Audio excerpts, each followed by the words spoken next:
Hey, what's up guys? Everything Apple Pro here. Welcome to my new setup for the next couple of months. I'm in a transitionary period right now.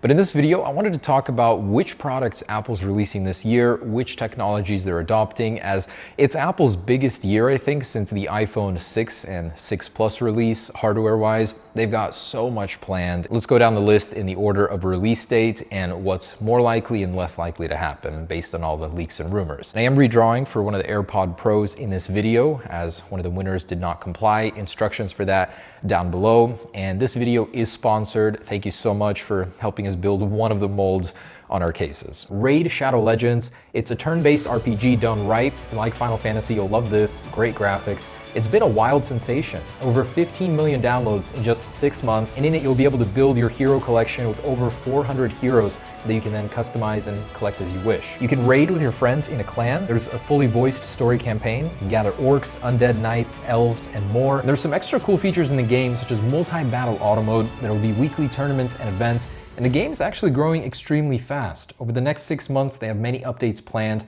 such as Tag Team Arena and a new clan boss to fight with your clanmates. And down below in the description, there will be a couple special links. Click on them to start your journey with 50,000 silver and a free epic champion as part of their new player program. Also, if you hurry, you might be able to join my clan, EAP Boss.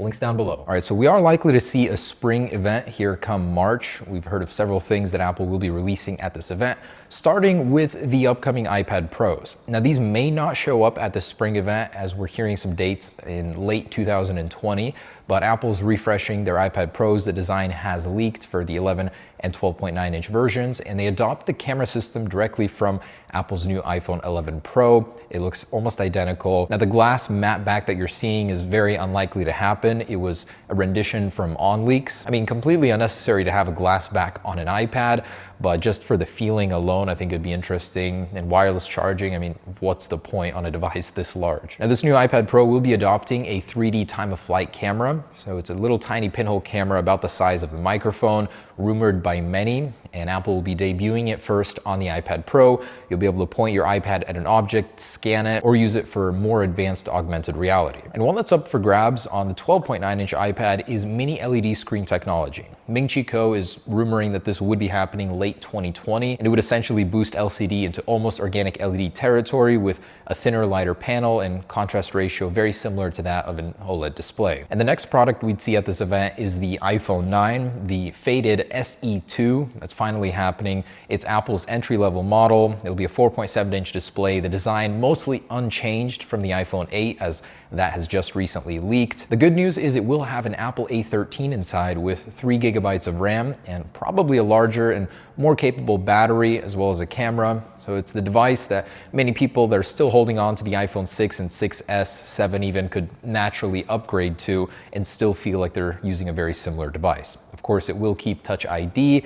Face ID will not be happening on this device, and it'll start at $400 with sizes from 64 to 128 gigabytes. And that'll only come in 3 colors: silver, space gray, and product red, according to Ming-Chi Kuo. So next up at this event, Apple could launch a product red Apple Watch Series 5. This was briefly spotted in an Apple listing by Watch Generation, something we haven't heard anywhere else, but it's not the first product red rumor that never materialized, so I wouldn't hold my breath on this one. Then in June, we'll be seeing iOS 14, the new tvOS, watchOS, and of course, the new macOS.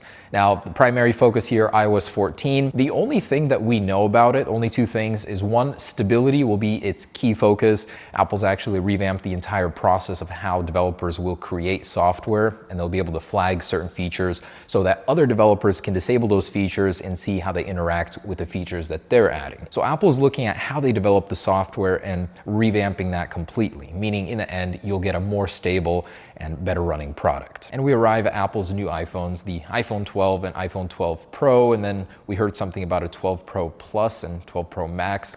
But anyways, the lineup is completely changing to 2 low-end devices and 2 high-end devices. So the low-end devices will be 5.4 and 6.1 inches, and then the high-end devices will be 6.1 and 6.7 inches. So no longer will you have a very small and very large device. It'll be a medium and large device in the Pro section. Now, the design of these iPhones is rumored to change back to the iPhone 4 style, which is squared borders and a sandwich with glass on the bottom and on the top. Maybe a tribute to the older days, or maybe this design was correct all along. Also, most will have a 5G option. The higher end models will come with 5G by default, I believe, and the lower end models, you'll be able to choose between 4G and 5G, so a little bit of a scattered lineup, but the more choices, the better, I guess. The higher end models will have a triple lens camera with an added time of flight sensor. This has been rumored for years, and finally, Apple will be adding that 3D laser scanning sensor to the back of the new iPhones. Also, regarding the notch, it's very possible that Apple will be shrinking it at least on one device this year,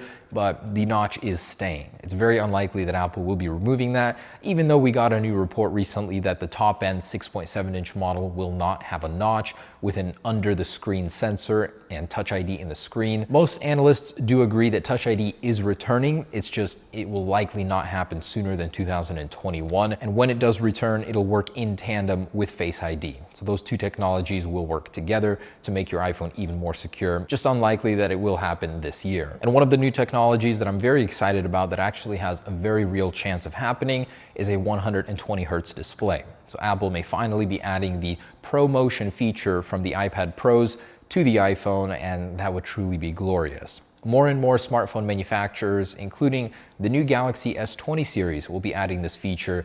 So you gotta wonder, is it about time that the iPhone gets it? Especially that there have been a couple rumors regarding it actually happening. Also, it's important to point out that Apple's new A14 and A14X in the iPad Pros will be 5 nanometers, and that's a huge milestone, as Apple's been killing it in the processor game, and we fully expect them to keep doing so in 2020. Of course, these new iPhones will feature Apple's latest 3D time-of-flight 3D sensing camera on the rear, and the applications for it, we don't really know too much yet, just augmented reality and, of course, scanning a 3D object and being able to interact with it somehow on your iPhone. And the Apple Watch Series 6. So we've heard that it may be faster. It'll feature new silicon this time around. The Series 5 had the same processor as the Series 4. This time around, Apple will be making it faster. They'll be improving the water resistance even further, and it should feature liquid crystal polymer antennas for faster Wi-Fi and cellular speeds. And for a long time now, there have been many rumors regarding sleep tracking. This may be the year that Apple finally adds that to the Apple Watch. Hopefully they'll make some battery improvements in there as well. And from an earlier Bloomberg report, they talked about how 2020 could be the first year where Apple adds a micro LED display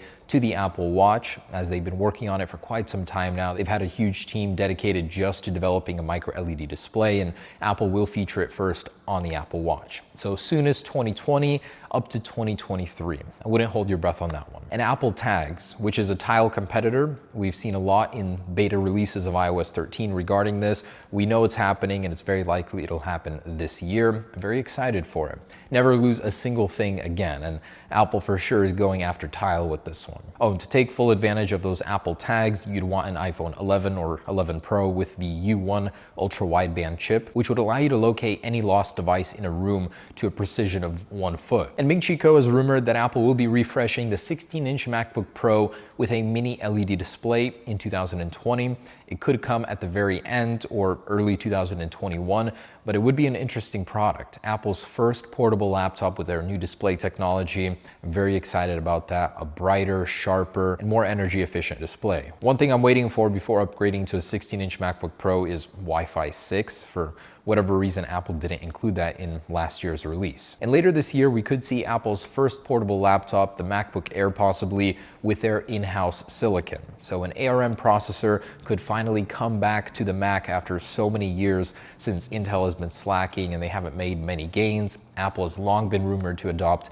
an in-house made processor in one of their computers. We'll certainly see. And also very possible, a HomePod Lite. So a cheaper version of their current HomePod, not as capable, not as many speakers inside, so it'll be smaller very likely, but hopefully between $150 to $200. And a toss-up, very unlikely to happen, is the Apple AR glasses. These have apparently been in development for many years, and Bloomberg is reporting they could happen as soon as 2020, but more likely in 2022. This is the product that will eventually replace the iPhone, I think closer to 2030, and it's a product that's very important to Apple. I don't think they'd want to rush it by releasing an uncooked version this year. Also is the Apple on-ear headphones. Those have been rumored for a long time also, possibly part of the AirPod line. These are to compete with the Beats headphones, but now that Apple owns that brand and they just released a refreshed version, do they really want to develop these still? All right, so that's everything we know about Apple in 2020. I'm hoping there were some wild cards in there. And again, these aren't fully accurate, but based on leaks, rumors from mostly reputable sources, this is Apple's game plan for this year. Be sure to enter to win those AirPods. I'll be drawing in about a week here. Thanks for watching. Stay tuned for the next one. Peace.